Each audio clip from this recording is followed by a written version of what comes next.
अनाथ बेटा। रूपा और शेखर सरिता विहार में रहते हैं। वो अपनी जिंदगी में बेहद खुश होते हैं। दोनों का शौर्य नाम का एक बेटा भी होता है, जिस पर दोनों ही अपनी जान छिड़कते हैं।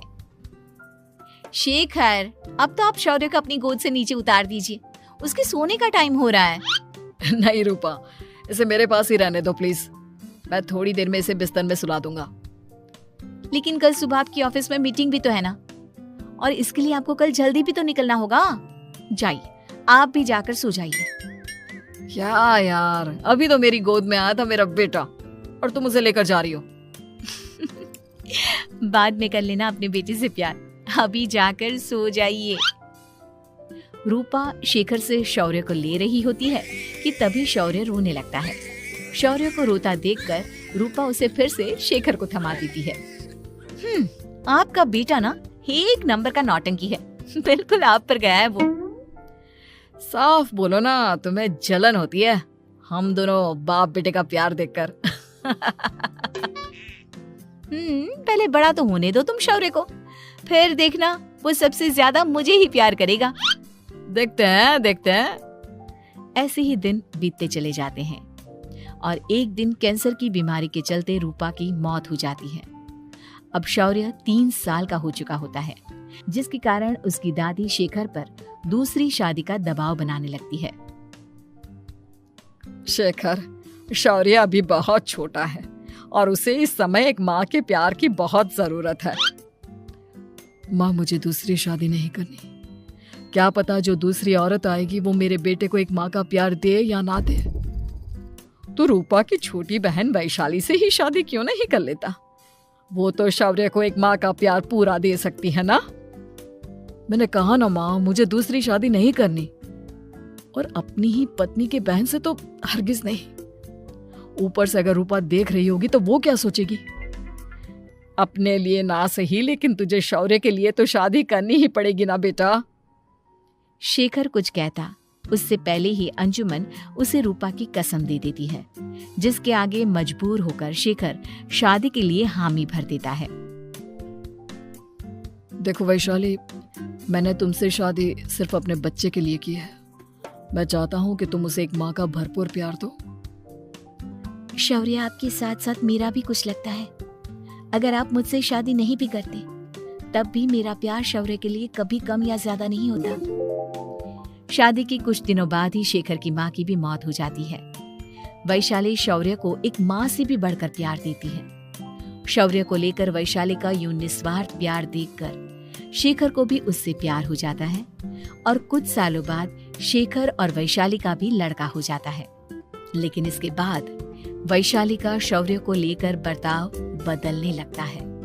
वैशाली, मैं देख रहा हूँ तुम आजकल शौर्य का जरा भी ध्यान नहीं रख रही हो। मुझे पता नहीं था कि आदित्य के होने के बाद तुम इतना बदल जाओगी। आदित्य मेरा अपना सगा खून है और शौर्य दीदी का, फिर मैं दोनों में अंतर कैसे नहीं करूं? माँ भले ही दोनों की अलग अलग है, लेकिन पिता तो एक है ना।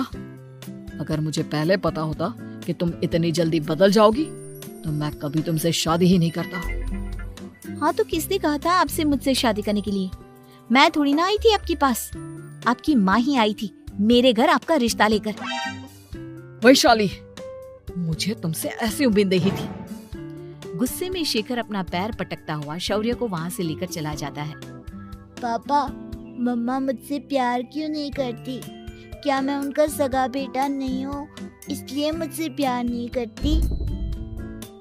मम्मा नहीं करती तो क्या हुआ बेटा, पापा तो करते हैं ना आपसे प्यार। कुछ दिनों के बाद, आज तुझे खाना पीना कुछ नहीं मिलेगा, चल चुपचाप से अपने रूम में जाकर सो जा। माँ, अब भाई को खाना क्यों नहीं दे रही हो?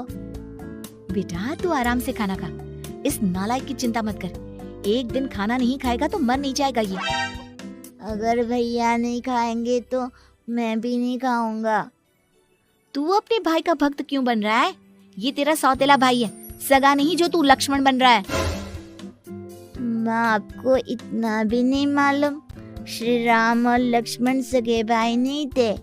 श्री राम माता कौशल्या और लक्ष्मण माता सुमित्रा की कोख से जन्मे थे। दोनों के सिर्फ पिता एक थे लेकिन माँ अलग थी। मुझे ज्यादा ज्ञान देने की जरूरत नहीं है, ये सतयुग और त्रेता युग नहीं है, समझे? आया बड़ा भाई का चमचा। इतना कहकर वैशाली वहां से चली जाती है, जिसके कुछ टाइम बाद शिखर वहां आता है और आदित्य उसे सारी बात बताता है। मुझे माफ कर दो शौर्य, तुम्हारी माँ के जाने के बाद मुझे दूसरी शादी का फैसला करना ही नहीं चाहिए था। अगर मैं दूसरी शादी नहीं करता तो शायद आज तुम्हारी ये हालत ना होती। नहीं पापा, अगर आप शादी नहीं करते तो मुझे आदित्य जैसा छोटा भाई कभी नहीं मिलता। थैंक यू मुझे इतना अच्छा भाई देने के लिए। तुम दोनों हमेशा ऐसे ही साथ रहना, फिर कोई भी तुम दोनों का कुछ नहीं बिगाड़ पाएगा।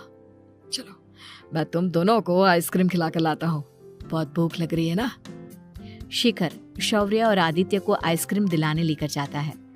वो दोनों को पार्क में खड़ा करके आइसक्रीम लेने जा ही रहा होता है, तभी तेज रफ्तार से आती हुई एक गाड़ी उसे कुचल देती है और उसी पल शेखर की मौत हो जाती है, जिसके बाद शौर्य की जिंदगी नर्क से भी बदतर हो जाती है। सुन रे चिरकुट, इस घर के किसी भी सामान को मेरी मर्जी के बगैर हाथ मत लगाना। इन सब पर अब तेरा कोई हक नहीं है, समझा? ठीक है माँ, मैं आपकी इजाजत के बगैर किसी चीज को हाथ नहीं लगाऊंगा। चल जाकर अब पूरे घर की सफाई कर। महज 7 साल का शौर्य वैशाली के कहने पर अपने नन्हे नन्हे हाथों से पूरे घर की सफाई करने लगता है। ऐसे ही दिन बीतने लगते हैं, लेकिन मासी से माँ बनी वैशाली को उस मासूम से बच्चे पर जरा भी तरस नहीं आता। क्यों शौर्य, ये घर में इतनी गंदगी कैसे हो रही है? ढंग से सफाई नहीं की है क्या तूने? माँ मैंने तो अच्छे से सफाई की थी, लेकिन आदित्य बार बार इधर उधर चलकर गंदा कर देता है। अच्छा, खुद से एक काम ढंग से नहीं होता और अपनी गलतियों का जिम्मेदार मेरे बेटे को ठहराता है। इतना कहकर वैशाली बांस का डंडा उठाकर शौर्य को जोर जोर से मारने लगती है। तभी वहां वैशाली के मायके वाले भी आ जाते हैं और उसकी सारी करतूतें देख लेते हैं। माँ मैं ऐसा क्या करूं जिससे आप मुझे भी आदित्य के जितना प्यार करोगी? बोलिए ना माँ, मेरे क्या करने से आपके अंदर मेरे लिए ममता जागेगी? वैशाली शौर्य की एक नहीं सुनती, उसके ऊपर डंडे बरसाती जाती है। हद पार होते देख वैशाली की माँ उसका हाथ पकड़ती है और जोर से उसे थप्पड़ मारती है। यही सब करने के लिए तूने दामाद जी से शादी की थी? हमने सपने में भी तुझसे ऐसी हरकत की उम्मीद नहीं की थी। तू माँ नहीं, माँ के नाम पर एक धब्बा है। बस कीजिए माँ, आदित्य के इस दुनिया में आने से पहले मैंने इसे बहुत प्यार किया था, लेकिन अब जब मेरी खुद की औलाद है तो मैं किसी और के बच्चे से प्यार क्यों करूं? अरे नालायक औरत, जिसे तू किसी और का बच्चा कह रही है वो तेरी खुद की सगी बहन का बच्चा है। बहन है तो क्या हुआ, मेरे अपने बच्चे से बढ़कर तो नहीं हो सकता ना ये कभी। अगर यही बात थी तो तू हमें पहले बता देती, हम शौर्य को अपने साथ ले जाते। उसे इस तरह प्रताड़ित करने की क्या जरूरत थी? अगर आपको लेकर जाना है ना तो ले जाइए इसे, मैं नहीं रोकूंगी। नहीं माँ, मुझे कहीं नहीं जाना, मुझे आपके साथ ही रहना है। मैं तेरी कोई माँ बाबा नहीं हूँ, तेरी माँ मर चुकी है, समझा? अब निकल जा मेरे घर से। माँ अब बहुत गंदी हो, मुझे भी नहीं रहना आपके साथ, मैं भी भाई के साथ ही जाऊंगा। अरे तू क्यों जाएगा, तू तो मेरा सगा बेटा है, जाने दे इसे। हम यहाँ ऐश से रहेंगे, तुम्हारे पापा बहुत सारी जमीन जायदाद छोड़ गए हैं तुम्हारे लिए। नहीं माँ, मुझे भाई के साथ जाना है। आप अच्छी नहीं हो, आप बहुत बुरी हो, आप भाई को बहुत परेशान करती हो।